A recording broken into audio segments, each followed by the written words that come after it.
হচ্ছে যে বিজেপিতে কি তাহলে তৃণমূলীকরণ স্টার্ট হয়ে গেছে? কারণ বেশ কিছু জিনিস যেগুলো আমার চোখে ভালো লাগছে না, আপনাদের মেবি ভালো লাগতে পারে বা আপনাদের থটস অন্যরকম হতে পারে, আমার বেশ কিছু জিনিস ভালো লাগছে না, তাই আমি আজকে আপনাদের সাথে শেয়ার করব। দেখুন, ঘটনা যা ঘটছে তা বুঝতে আমার কিছু বাকি নেই। আমি কিন্তু অনেকটাই বুঝতে পারছি যে বর্তমান সরকার কি করতে চাইছেন, এবং সেন্ট্রালে যে গভর্নমেন্ট রয়েছেন, বিজেপি সরকার, ভাজপা সরকার, সেই বা কি করতে চাইছে আমি সেটাও খুব ভালোই বুঝতে পারছি। আজকে আপনারা জানেন যে ভূপেন্দ্র যাদবের বাড়িতে বৈঠক হয়েছে। 20 জন সাংসদ জিতেছে, 29টা, একটা ভ্যাকেন্ট রয়েছে তৃণমূল কংগ্রেসের। 28 জন এমপি রানিং, তার মধ্যে 20 জন অলরেডি বিদ্রোহী হয়ে গেছে, সেই আগের এমএলএ দের মতো, এবং তারা ভূপেন্দ্র যাদবের বাড়িতে গিয়ে বৈঠক করছেন। সেখানে উপস্থিত থাকছেন কাকলি ঘোষ দস্তিদার এবং আবু তাহেরের মতো এমপিরা, থাকছেন উপস্থিত বর্তমান মুখ্যমন্ত্রী শুভেন্দু অধিকারীও, এবং ভয়ঙ্কর বৈঠক চলছে। বৈঠকের মধ্যে ডিসাইড করা হয়েছে যে তারা হচ্ছেন যে বিদ্রোহী এমপি, তারা তৃণমূল কংগ্রেসকে খুব একটা পছন্দ করছে না, তাদের মধ্যে নীতি জেগে উঠেছে, তাদের মধ্যে আদর্শ জেগে উঠেছে। এবং এটা সত্যি কথা যে গোটা দেশে, পুরো দেশে এরকম ঘটেনি, এটা ইতিহাস গড়তে চলেছে যা তৃণমূল কংগ্রেসের সাথে হয়েছে।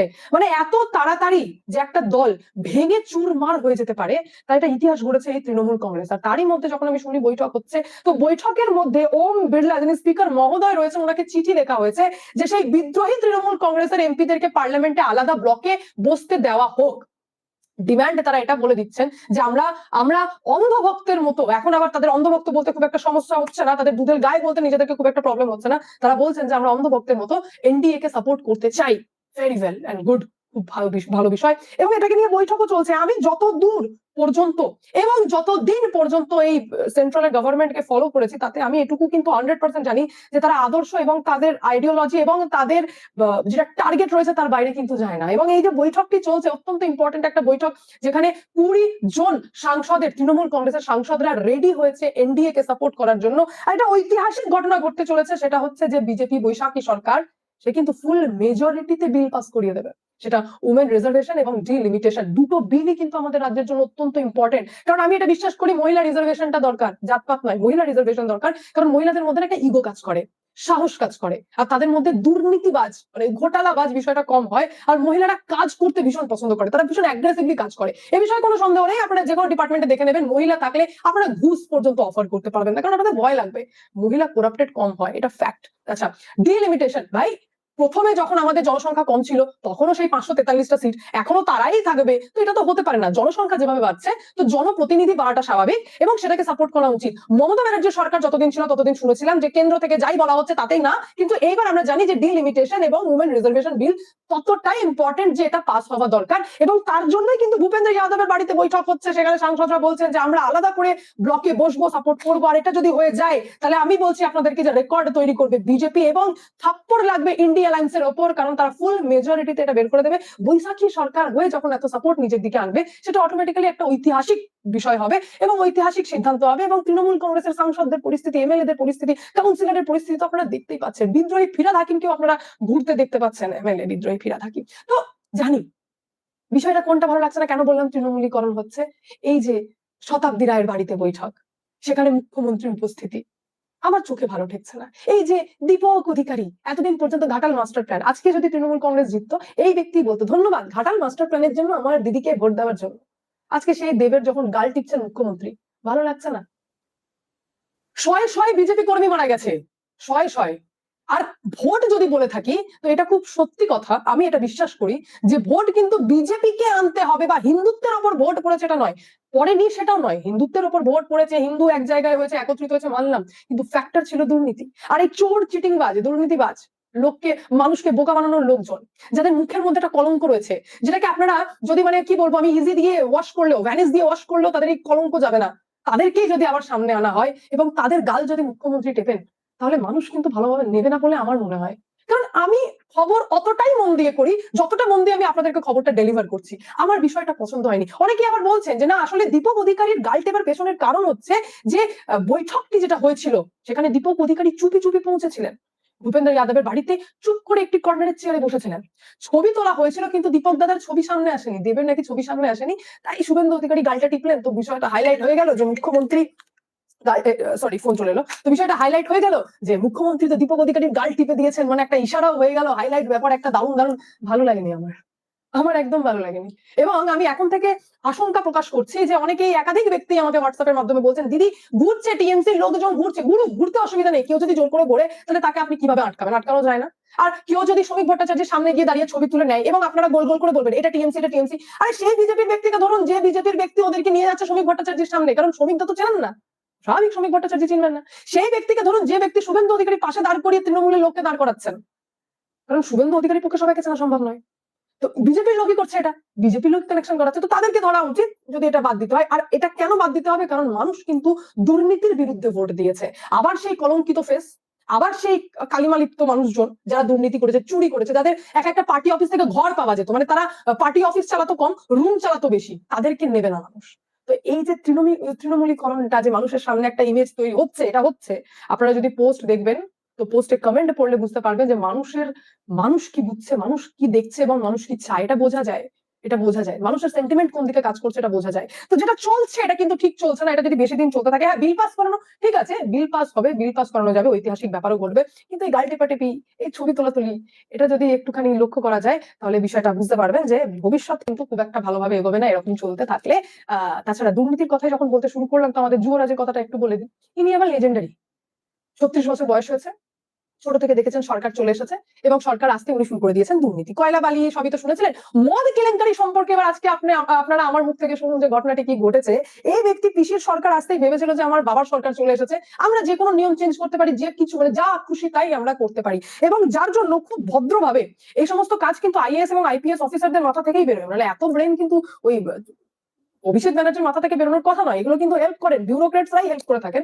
তো হেল্পের মাধ্যমে এটা হয়েছিল যে আবগারি নীতিতে বদল করা হয়েছিল এবং সেই বদলের জন্য কোটি কোটি টাকা ঢুকতো যুবরাজের অ্যাকাউন্টে। বুঝতে পারছেন? মদের কেলেঙ্কারি এটা সামনে আসছে, আরো সামনে আসবে, কিন্তু আপাতত জন্য যেটা সামনে এসেছে সেটা হচ্ছে 2017 সাল থেকে এই ঘোটালাটি স্টার্ট হয় এবং যেখানে আবগারি নীতিতে বদল আনা হয়, তৈরি করা হয় আবগারি, পশ্চিমবঙ্গ আবগারি বোর্ড কর্পোরেশন গড়ে ওঠে এবং সেই বোর্ডের 5 জন সদস্য হয়েছিলেন। প্রথম হচ্ছে রিটায়ার্ড আইএএস গৌতম ঘোষ, দ্বিতীয় বিশেষ কমিশনার ট্যাক্সের, এটা হচ্ছেন শান্তনু আচার্য, তৃতীয় সিনিয়র যুগ্ম রাজস্ব কমিশনার, নাম হচ্ছে সঞ্চয়ন গঙ্গোপাধ্যায়, চতুর্থ ডেপুটি রাজস্ব কমিশনার রাজশ্রী চক্রবর্তী, পঞ্চম অতিরিক্ত রাজস্ব কমিশনার কুনাশ বিশ্বাস। এনাদেরকে নিয়ে একটি বোর্ড গঠন করা হয়। এনারাই হচ্ছেন তারা যারা এই নতুন নীতিতে শিলমোহর দিয়েছিলেন, একদম দারুণ নীতি মানে করা হয়েছে এবং সেই নীতিতে শিলমোহর দিয়েছিলেন। প্রিভিয়াসে কি ছিল? প্রিভিয়াস এটা ছিল যে মদ যারা বিক্রি করেন, ডিস্ট্রিবিউটর যারা হবেন, তাদেরকে ট্যাক্স দিতে হবে সরকারকে। আর নতুন নীতিতে কি করা হলো, যেসব ডিস্ট্রিবিউটর ফিউটার সব বুঝি না, ডিস্ট্রিবিউটর সহ পাইকারি ব্যবসা যারা করবে মদের, তাদেরকেও ট্যাক্স দিতে হবে। শুধু তাই নয়, আপনারা জানেন যে পুষ্পা আজকে মুখ লুকোচ্ছে, তিনি অভিষেক ব্যানার্জির ডান হাত, তিনি পর্যন্ত এই কেলেঙ্কারিতে যুক্ত ছিলেন। এটা হচ্ছে আবগারির কেলেঙ্কারি, যেখানে প্রতি মদের বোতল পিছু 3 টাকা করে নেওয়া হতো এক্সট্রা। একটা বোতলের পেছনে, মানে একটা দোকান থেকে কতগুলি মদের বোতল বিক্রি হয়, তার মানে একটা এরিয়াতে ধরুন, তারপর জেলাতে ধরুন, মানে বুঝতে পারছেন তো ঘোটালার লেভেলটা কোন জায়গায় গেছিল। এবং এই ডান হাতের মাধ্যমে অর্থাৎ এই পুষ্পার মাধ্যমে এই দুর্নীতি করানো হতো। উনি আবার দোকানে দোকানে গিয়ে গিয়ে সবার কাছ থেকে টাকা নিতেন এবং সেই টাকাটি কোটি কোটি টাকার দুর্নীতি। সরকার তুলছে টাকা এমনটা দেখানো হতো, কিন্তু অ্যাকাউন্ট থাকতো অভিষেক ব্যানার্জির, যেখানে সেই টাকাটি যেত। ওটাকে নিয়ে খোঁজ খবর অলরেডি স্টার্ট হয়ে গেছে এবং এটা রিসেন্ট কার ঘটনা, সেটা হচ্ছে 18 মেতে এএফবি অ্যাগ্রো ইন্ডাস্ট্রিজ লিমিটেডের দিক থেকে পশ্চিমবঙ্গের আবগারি কমিশনারকে একটি চিঠি লেখা হয় এবং যে চিঠিতে ধরা পড়ে যে এই রাজস্ব আদায়, এই যে এক্সেসিভ ট্যাক্স নেওয়া, এটা অবিলম্বে বন্ধ করতে হবে। এটা কিভাবে সম্ভব যে ডিস্ট্রিবিউটরের কাছ থেকেও তুমি ট্যাক্স নিচ্ছ, পাইকারের কাছ থেকেও ট্যাক্স নিচ্ছ, তাদের জন্য আলাদা করে চাঁদাও রয়েছে, মানে শুধু টাকার টাকা, ভুড়ি ভুড়ি টাকা।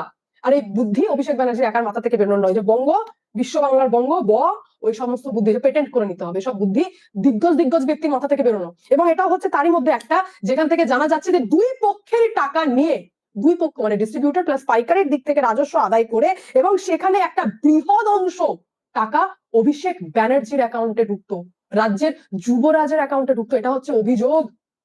অ্যারেস্ট তো খুব তাড়াতাড়ি হতে চলেছেন, কারণ কালকেও তলব করা হয়েছে। তো অভিষেক ব্যানার্জি যে দুর্নীতি করেছেন তার চারিদিক দিয়ে ধীরে ধীরে ঘেরা হচ্ছে। এই যে একটা সময় ছিল আমি আপনাদেরকে খবর বলতেই থাকতাম, কিন্তু আপনারা কি ভাবতেন যে হাই ভাই বোর লেগে গেল, একই কথা কতবার শুনবো, কিছু তো অ্যাকশন হোক। আজকে অ্যাকশন। আমার হাসি লাগলো, আমি একটা ভিডিও আপনাদের সামনে প্রেজেন্ট করি, খুব ছোট্ট 20 সেকেন্ডের। দেখুন দেখুন দেখুন পুলিশ পুলিশ কতটা হাসি মুখে রয়েছেন, সেদিকে আপনারা একটু ফোকাস করবেন। দেখুন, দাঁড়ান, দেখুন দাঁড়ান, আমি একটু ভালো করে দেখি। পুলিশের মুখটা এখানে দেখতে হবে। পুলিশের মুখটা দেখতে হবে।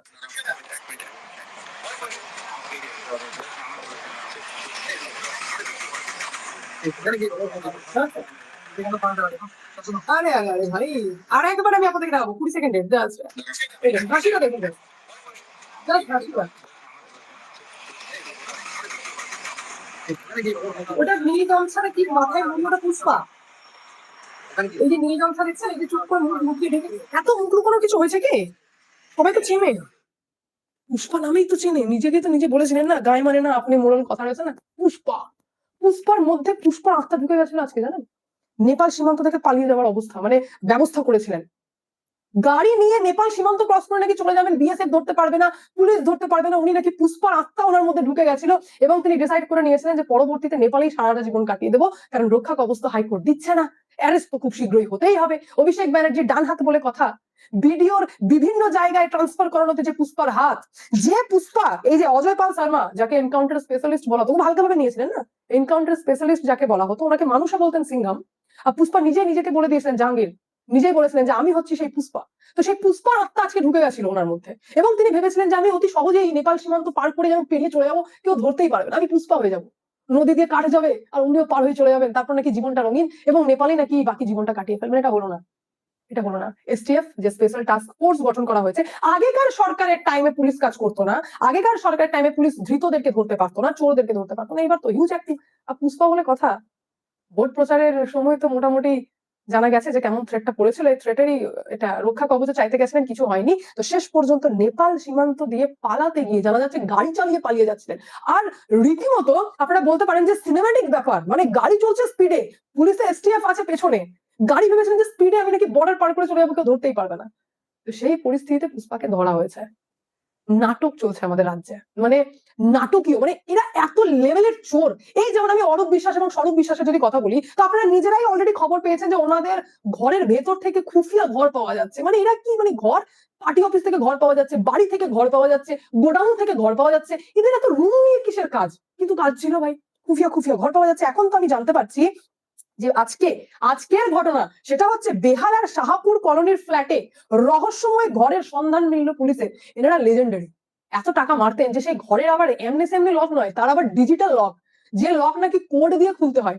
কোন যুবরাজের বাড়িতে এসকেলেটর চলছে, তো কারোর বাড়িতে ডিজিটাল লক পাওয়া যাচ্ছে। তো এই হচ্ছে সেই অরূপ বিশ্বাস, মমতা ব্যানার্জির ছায়া সঙ্গী ছিলেন, বিদ্যুৎ দপ্তর, ক্রীড়া দপ্তরের মতো বড় বড় দপ্তর নিয়েছিলেন, মানে কতটা ক্লোজ ব্যক্তি আর কতটা ইম্পর্টেন্ট ব্যক্তি, মানে সরকার থাকা অবস্থায় এই সমস্ত দপ্তরের মন্ত্রী হওয়া মানে তো বিরাট ব্যাপার। ওনার বাড়িতে রহস্যময় একটি ঘর পাওয়া গেছে যেটা নাকি ডিজিটাল লক রয়েছে, যেখানে দাঁড় করিয়ে স্বরূপ বিশ্বাসকে দাঁড় করিয়ে বলা হয়েছে যে ভাই রুমের লকটি খুলুন, আপনি তো অলরেডি অ্যারেস্ট হয়ে রয়েছেন, মানে খুলুন। উনি নাকি কোড বলতে পারেননি। তো আমি বলছি বলতে পারেননি মানে এটা কি, বলতে পারেননি, চারটে ইঁদুর গায়ে ছেড়ে দিলেই তো হতো, মানে বলতে পারেননি আবার কি, বলিয়ে পুলিশ চাইলে বলিয়ে দিতে পারতো, কিন্তু যাই হোক তিনি কোড বলেননি, ঘর নাকি এখনো খোলা হয়নি, শেষ পর্যন্ত তালা ভাঙার জন্য একজনকে ডাকা হয়েছিল যে তালা ফালা ভাঙা ভেঙে ঢোকা হবে, তো সেটাও নাকি শেষ পর্যন্ত সম্ভব হয়নি, লকই রয়েছে, কিন্তু ওই ঘরের মধ্যে বেশ কিছু ইম্পর্টেন্ট নথি সহ বেশ কিছু জিনিস থাকার সম্ভাবনা রয়েছে, ঘরটা কিন্তু পুলিশের র্যাডারে রয়েছে, আর খুব শীঘ্রই এই ডিজিটাল লকওয়ালা যে রহস্যময় ঘর রয়েছে সেই ঘরটি ওপেন হবে। অরূপ বিশ্বাসের নাম ভাঙিয়ে বিরাট দাপুটের লিডার, তোলাবাজি, আর্থিক প্রতারণা, জমি দখল, ক্লাবের ঘরের দ্বিতীয় তলায় বিলাসবহুল হোটেল বানিয়েছিলেন, যৌন হেনস্থা থেকে শুরু করে এমন এমন অভিযোগ রয়েছে এনার বিরুদ্ধে। ইনি কবে বেরোবেন সে বিষয়ে দেখা যাক, এখন সেটা তো মানে অন্য ব্যাপার, কিন্তু বিষয়টা হচ্ছে যে রহস্যময় ঘর পাওয়া যাচ্ছে। আর এনাদের চুরিটা, মানে আমি কি বলতে চাইছি বুঝতে পারছেন যে চুরিটা কোন লেভেলে গেছিল। ইনফ্যাক্ট আজকে আরো এক বড় পদক্ষেপ নেওয়া হয়েছে, বুদ্ধদেব ভট্টাচার্যের স্ত্রী খুব একটা ভুল কথা বলেননি, রাজ্য সরকারের যে এক একটা স্টেপ নেওয়া হচ্ছে সেটাকে বোল্ড স্টেপ বলা যেতে পারে, মানে এটা দরকার। এই যে যারা চুপি চাপি বাড়ি দখল করে বসে রয়েছে না সরকারি ঘর, আরে ভাই বানিয়ে নিয়েছি, ওটা আর ইনভেস্টিগেশন হবে না, রেডি হন, রাতে ঘুম উড়ে যাবে, এমন নির্দেশ দেওয়া হয়েছে রাতে ঘুম উড়ে যাবে, কারণ বাংলার বাড়ি প্রকল্পের যারা বেআইনি ভাবে উপভোক্তা রয়েছেন তাদের জন্য বড় নির্দেশ। রাজ্যের মুখ্য সচিব মনোজ কুমার আগরওয়াল নির্দেশ দিয়েছেন পঞ্চায়েত এবং গ্রামোন্নয়ন দপ্তরের সচিবকে চিঠির মাধ্যমে যে তোমরা তালিকা তৈরি করো যে বেআইনি ভাবে বাংলার বাড়ির প্রকল্পের সুবিধা যারা নিয়েছে তাদের তালিকা তৈরি করো। বিষয়টা হচ্ছে যে সরকারি নিয়ম ভেঙে অনেকেই, মানে যারা যোগ্য নয় তারা পর্যন্ত বেআইনি ভাবে সরকারি বাড়ি নিয়েছে, প্রকল্প উপভোগ করেছে, যাদের দোতলা বাড়ি রয়েছে তারা তিনতলা চারতলা, মানে বিষয়টা এরকম বাড়ানো হয়েছে, তো তাদেরকে নিয়ে নির্দেশ দেওয়া হয়েছে যে তালিকা ইমিডিয়েটলি তৈরি করা হোক এবং যারা সরকারি নিয়ম ভেঙে বাড়ি নিয়েছে তাদের কাউকে ছাড়া যাবে না। তো প্রাইমারিতে তো তালিকা তৈরি, সেকেন্ডারিতে টাকা ফেরত, আর তারপর তো এফআইআর থেকে শুরু করে থানার চক্কর যে কত কাটতে হবে সেটাও আমরা জানি। আর আমরা কনফিডেন্ট যে যারা যে সমস্ত অফিসাররা পর্যন্ত এই কেলেঙ্কারিতে যুক্ত রয়েছেন তাদের বিরুদ্ধেও স্টেপ হবে। স্টেপ অলরেডি নেওয়া স্টার্ট হয়ে গেছে। যারা বেআইনি ভাবে সরকারি বাড়ি, গরিবদের বাড়ি, গরিবদের পাওয়ার কথা ছিল অথচ বড় লোকরা যারা এনজয় করেছেন, যারা সামর্থ্যবান তারা যারা এনজয় করেছেন, তো তাদের রাতের ঘুম উঠতে চলেছে, কারণ এত বড় স্টেপ নেওয়া হয়েছে এবং তালিকা তৈরি করতে বলা হয়েছে যে বেআইনি ভাবে সরকারি নিয়ম ভেঙে যারা বাড়ি পেয়েছেন তাদের তালিকা তৈরি করো। তো তালিকা তৈরি করো মানে বুঝতে পারছেন না নেক্সট স্টেপ কি হতে চলেছে, এবং খুব শীঘ্রই তাদের বাড়িতে পুলিশ ঢুকতে চলেছেন, আরো কত কিছু হতে চলেছেন। তো সাবধান হয়ে যান, গরিবের টাকা মেরেছেন তো ফেরত তো দিতেই হবে, সরকারের তো এরকমই নীতি, যেটা হওয়া উচিত বলে আমি মনে করি। কারণ গরিবকেই টাকা দেওয়া উচিত। যেমন আমি কিছু কিছু বিষয় আমি আপনাদেরকে বলে দিই, আমি খুব এগেনস্টে। এই যেমন বাস ভাড়া, মহিলাদেরকে নাকি বাসের টিকিট ফ্রি, সরকারি বাসে নাকি মহিলাদেরকে টাকা দিতে হবে না, টিকিট কাটতে হবে না। আমি এটা সব সাপোর্টে নেই, বিশ্বাস করুন আমার সব ভালো লাগে না। তার মানে ডিসক্রিমিনেট কে করছে? মহিলা পুরুষের মধ্যে ডিসক্রিমিনেট কে করছে? সরকারই তো করছে। যে পুরুষ ধরুন একটা অফিসে 5,000 টাকা চাকরি করেন, একই অফিস, আর ওই একই অফিসে একজন মহিলা সিনিয়র 20,000 টাকা চাকরি করেন, তো পুরুষ 5,000 টাকা চাকরি করেন, ওনাকে টিকিট কাটতে হচ্ছে, কিন্তু 20,000 টাকা চাকরি করেন মহিলা, ওনাকে টিকিট কাটতে হচ্ছে না। তো এটা দু নজরি। আর আমি মনে করি যে বেশ কিছু মহিলারাও এটাকে সাপোর্ট করেন না, কারণ এটা সাপোর্ট করার মতো বিষয় নয়। তো কিছু কিছু প্রকল্প আমিও এগেনস্টে, আর কিছু কিছু তো ধরুন দরকারও রয়েছে। তো এটাই হচ্ছে বিষয়। যেমন এখন লক্ষ্মী ভান্ডার যেটা অন্নপূর্ণা যোজনা করা হয়েছে, অনেকটা যারাই বাছাই করে দেওয়া হচ্ছে দরকার, যার প্রয়োজন তাকে দেওয়া দরকার, কিন্তু সবাইকে নয়।